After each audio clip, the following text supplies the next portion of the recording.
আসসালামু আলাইকুম। Hello friends, welcome back to my channel. আশা করি আপনারা সবাই ভালো আছেন আর আপনাদের আরও ভালো রাখতে নিয়ে চলে এসেছি অসাধারণ একটি রেসিপিটা হলো হীরা কাবাব। তাহলে চলুন উপকরণগুলো দেখে নেওয়া যাক। সিদ্ধ কলিজা 250 গ্রাম, সিদ্ধ আলু 2টি, গাজর সিদ্ধ 2টি, এগুলো আমি স্কোয়ার করে কেটে নিয়েছি।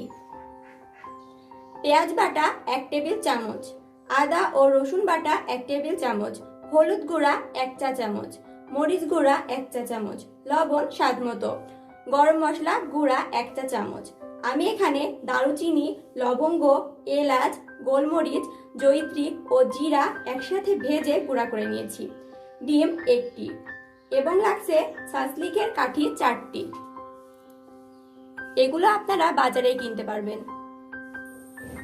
ডিম সহ সব মশলা আমি একসাথে ভালোভাবে মেখে নেব।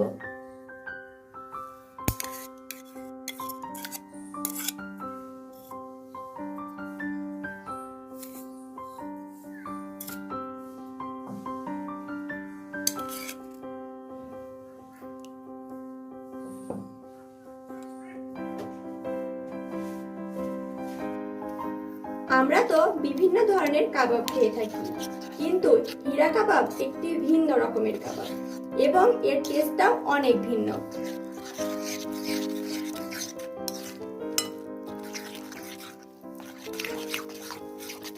আমি খুব ভালোভাবে মশলাটা মিশিয়ে নিচ্ছি।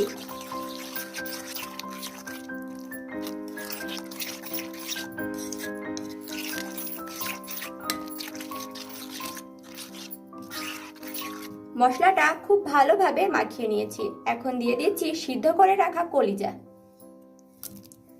আলু ও গাজর।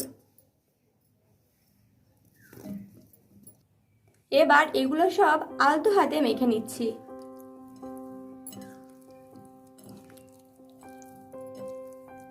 এগুলো আলতো হাতেই মেখে নিতে হবে, যেহেতু আগে থেকেই সিদ্ধ করে নিয়েছি, নইলে ভেঙে যেতে পারে। সবগুলো আমি মাখিয়ে নিয়েছি।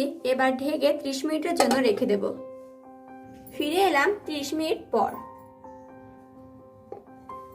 প্রথমে আমি একটি সাসলিকের কাঠি নিচ্ছি, এরপর একটি কলিজা নিচ্ছি। যতটা সম্ভব এর গায়ে থেকে মশলাটা ছাড়িয়ে নিচ্ছি।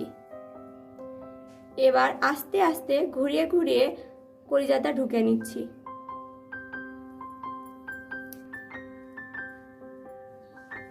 এবার একটি গাজর নিচ্ছি, এর থেকেও মশলাটা ছাড়িয়ে নিয়েছি। এবার ধীরে ধীরে ঢুকিয়ে নিচ্ছি।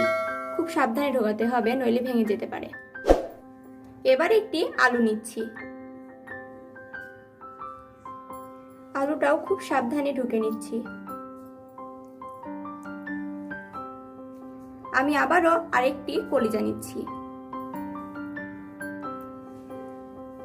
এবার একটি গাজর নিচ্ছি, এগুলো সব খুব ভালোভাবে গেঁথে নিচ্ছি। এবার একটি আলু নিচ্ছি।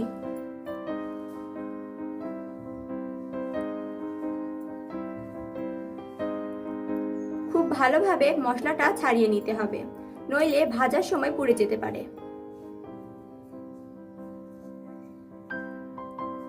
আমি একটি কাবাব তৈরি করে নিয়েছি।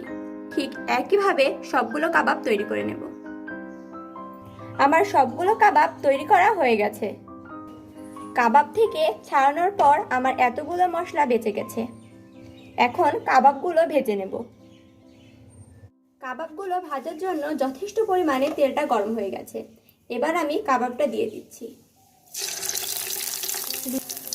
দুইটা করে দিয়ে কাবাবগুলো ভেজে নেব। চুলার আঁচটা মিডিয়াম হাই হিটে রেখে তেলটা আমি খুব ভালোভাবে গরম করে নিয়েছিলাম। কাবাবগুলো এখন আমি উঠিয়ে দিচ্ছি।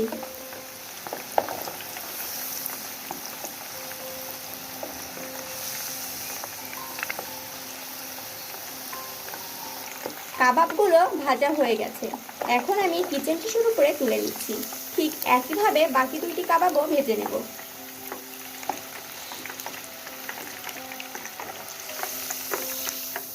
সবগুলো কাবাব ভেজে তুলে নিয়েছি।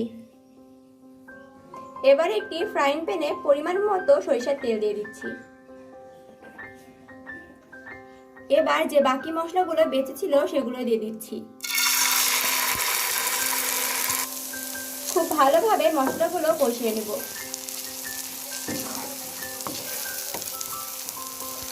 এবার 1 চা চামচ টমেটো সস দিয়ে দিচ্ছি,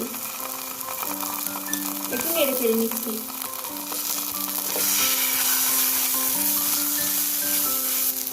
এবার নামিয়ে ফেলবো। এবার কষানো মশলা ছড়িয়ে পরিবেশন করব।